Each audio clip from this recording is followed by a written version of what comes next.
Welcome back, viewers. We have some major breaking news coming in at this point of time where we are understanding in the letter flashing on your screens, Jagdeep Dhankar has tendered his resignation as the Vice President of India. As you can see, an official letter has been penned. It's now with us. My colleague Manohar Kesri joins us on the broadcast to give us more on this. Manohar, what exactly, of course we have the letter over here, but it comes as a total surprise. देखिए, बिल्कुल जिस तरह से अभी खबर आई है और ये सबसे बड़ी बात है कि वाइस प्रेसिडेंट ऑफ इंडिया की ओर से पोस्ट किया गया है।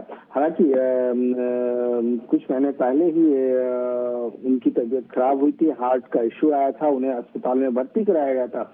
लेकिन अब जो अचानक इस तरह की बातें आई, क्योंकि बीच में भी उन्होंने बोला कि हमारी सेहत में काफी सुधार आ रहा है और लगातार वो इस बात को लेकर के कह रहे थे। लेकिन सबसे बड़ी बात है कि उन्होंने जो पत्र में लिखा है, उन्होंने कहा कि मेरी सेहत ठीक नहीं है और उन्होंने प्रधानमंत्री नरेंद्र मोदी, तमाम काउंसिल ऑफ मिनिस्टर्स को धन्यवाद दिया है और ये भी कहा है कि हमने गवाह के तौर पर, विटनेस के रूप में हमने देखा कि भारत की इकोनॉमी किस तरह से राइज की है और भविष्य में ही इस तरह से कॉन्फिडेंस है कि आगे भी भारत इसी तरह से विश्व लेवल पे आगे बढ़ेगा। लेकिन पॉलिटिक्स में ये होता है कि सामने की चीजें कुछ और होती है और अंदर खाने कुछ और चलती है। आखिरकार रीजन और क्या कुछ रहा है ये बहुत जल्द पता चल जाएगा। लेकिन फिलहाल उपराष्ट्रपति जगदीप धनखड़ अपने पद से रिजाइन कर चुके हैं, इस्तीफा दे चुके हैं और उन्होंने अपने सेहत का हवाला दिया है।